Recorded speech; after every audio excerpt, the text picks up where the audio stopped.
नमस्कार, स्वागत है आप सभी का। मैं हूं आपके साथ मनु तेवतिया।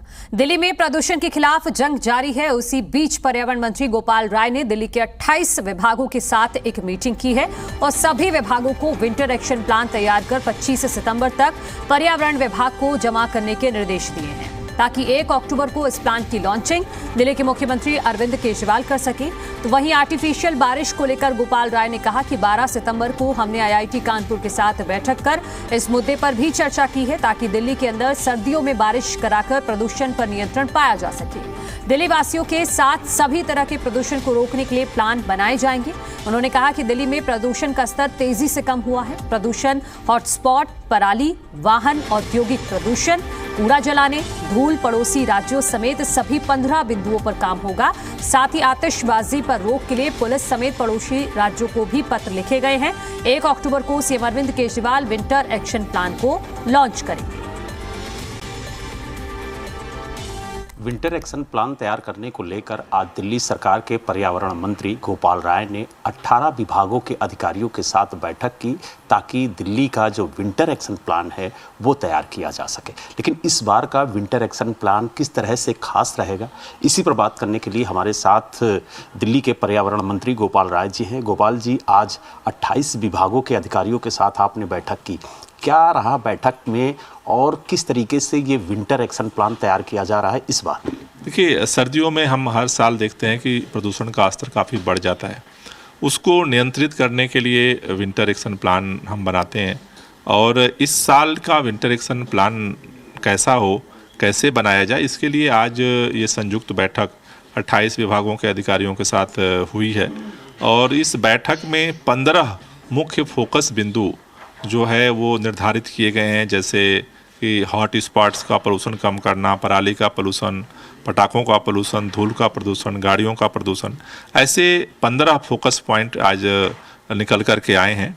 और इस पे कार्य योजना बनाने के लिए हमने अलग अलग विभागों को नोडल जो है एजेंसी के रूप में जिम्मेदारी दी है। उनको 25 तारीख तक का समय दिया गया है। तब तक वो अपना विंटर एक्शन प्लान डिटेल तैयार करके पर्यावरण विभाग को सौंपेंगे और उसको कंपाइल करने के बाद फिर मुख्यमंत्री जी के सामने प्रस्तुत किया जाएगा और लगभग 1 तारीख को मुख्यमंत्री जी से लॉन्च करेंगे। लेकिन गोपाल जी, अक्सर देखा गया है कि सर्दियों के दिनों में कुछ दिन ऐसे होते हैं जब एक्यूआई लेवल डेंजर लेवल पे पहुंच जाता है, तो उसको लेकर के किस तरीके की तैयारी होगी और क्या दिल्ली सरकार की तैयारियां पर्याप्त हैं अगर पड़ोसी राज्य इस प्रदूषण की रोकथाम के लिए अगर काम नहीं करते हैं तो? नहीं, देखिए, पहली बात तो ये है कि दिल्ली के अंदर जो प्रदूषण होता है, जो सभी रिसर्च कहती हैं कि लगभग 35 से 40% जो पोल्यूशन है वो दिल्ली के अंदर के सोर्सों का है।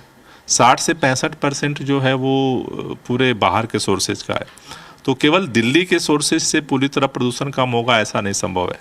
इसलिए सभी राज्यों के साथ मिल करके इस अभियान को चलाना हमारी प्राथमिकता है और उसके लिए भी हमारे विंटर एक्शन प्लान में पड़ोसी राज्यों से, सेंट्रल गवर्नमेंट से, CAQM के माध्यम से हमारी कोशिश रहेगी कि उनको ज़्यादा से ज़्यादा कोऑर्डिनेशन के साथ काम किया जाए, जिससे प्रदूषण का स्तर जो घट रहा है उसे और घटाया जा सके। देखिए, जो NGT ने 2020 में जो ऑर्डर दिया था उसमें दिल्ली के साथ साथ NCR के जो राज्य हैं वहाँ पर भी अगर पुअर कैटेगरी में एक्यूआई जाता है जहाँ पर वहाँ पर पटाखों के प्रतिबंध का निर्देश है। अभी हम उन राज्यों के साथ चिट्ठी लिखेंगे भी कि अगर वो लोग भी इसको सख्ती के साथ अगर लागू करें तो मुझे लगता है कि हम मिल करके प्रदूषण के स्तर को और कम कर पाएंगे। पराली भी एक बड़ा मुद्दा निकल के आता है सामने, तो क्या पराली को लेकर के भी इस विंटर एक्शन प्लान में कोई तैयारी की गई है? निश्चित रूप से पराली विंटर एक्शन प्लान में काफ़ी अहम रोल प्ले करता है। तो उसके लिए भी जो अलग अलग विभाग हैं उनको नोडल एजेंसी बनाई गई है।